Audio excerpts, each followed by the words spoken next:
घनघोर महंगाई के दौर में हर व्यक्ति ऐसी जगह पैसा इन्वेस्ट करना चाहता है जहां उसे अच्छा रिटर्न मिले। सेविंग्स अकाउंट पर ब्याज बहुत कम है।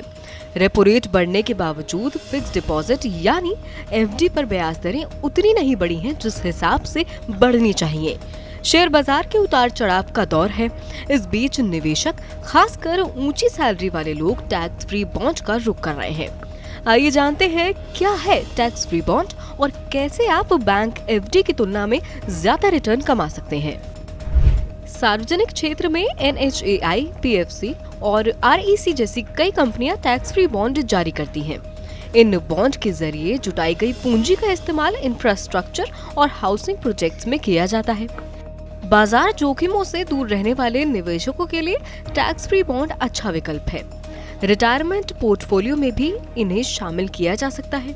इन बॉन्ड को स्टॉक एक्सचेंज से खरीदा भी जा सकता है। सरकार ने 2012 से 2016 के बीच इन्हें जारी किया था। टैक्स फ्री बॉन्ड की आपूर्ति सीमित है क्योंकि पिछले 6 सालों में नए बॉन्ड जारी नहीं किए गए।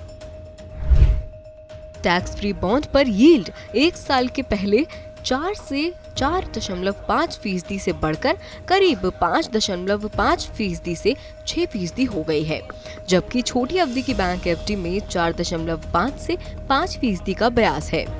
इस लिहाज से बॉन्ड में निवेश सेविंग्स खाते में पैसे रखने या एफडी में निवेश करने से अच्छा माना जा सकता है।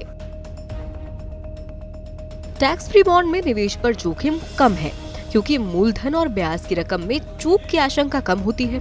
पब्लिक सेक्टर कंपनियों के टैक्स फ्री बॉन्ड की रेटिंग AAA है, जिसे काफी सुरक्षित माना जाता है। टैक्स फ्री बॉन्ड लंबी अवधि के होते हैं। ये बॉन्ड 10 से 20 साल में मैच्योर हो जाते हैं। डीमैट और ट्रेडिंग अकाउंट के जरिए टैक्स फ्री बॉन्ड की ट्रेडिंग की जा सकती है। जब सरकारी कंपनियां आम लोगों के लिए इन बॉन्ड को पेश करती हैं, तो ऑनलाइन या ऑफलाइन आवेदन किया जा सकता है। बॉन्ड जारी होने के बाद इन्हें स्टॉक मार्केट से खरीदा जा सकता है, ठीक उसी तरह जैसे शेयरों की ट्रेडिंग होती है। मैच्योरिटी से पहले टैक्स फ्री बॉन्ड को तोड़ा नहीं जा सकता, लेकिन स्टॉक एक्सचेंज पर दूसरे निवेशकों को इसे बेचा जरूर जा सकता है। इस पर टैक्स लगता है। VR वेल्थ एडवाइजर के फाउंडर विवेक रेगे बताते हैं कि 30% से ऊपर के टैक्स स्लैब में आने वालों के लिए ये बॉन्ड फायदेमंद है। लेकिन टैक्स फ्री बॉन्ड में आप तभी निवेश कर पाएंगे जब ये सेकेंडरी बॉन्ड मार्केट में उपलब्ध हो। सरकार ने 2012 से 16 में बॉन्ड जारी किए थे। उसके बाद कोई इशू नहीं आया है और आने वाले समय में इसकी उम्मीद भी नहीं है। ये बॉन्ड बड़े टिकट साइज में उपलब्ध होते हैं। उदाहरण के लिए 5 लाख इसी टिकट साइज के मल्टीपल में ही ये बॉन्ड खरीदे जा सकते हैं। अगर आपको 5.5% की यील्ड टैक्स फ्री मिल रही है तो ये बड़ी बात है।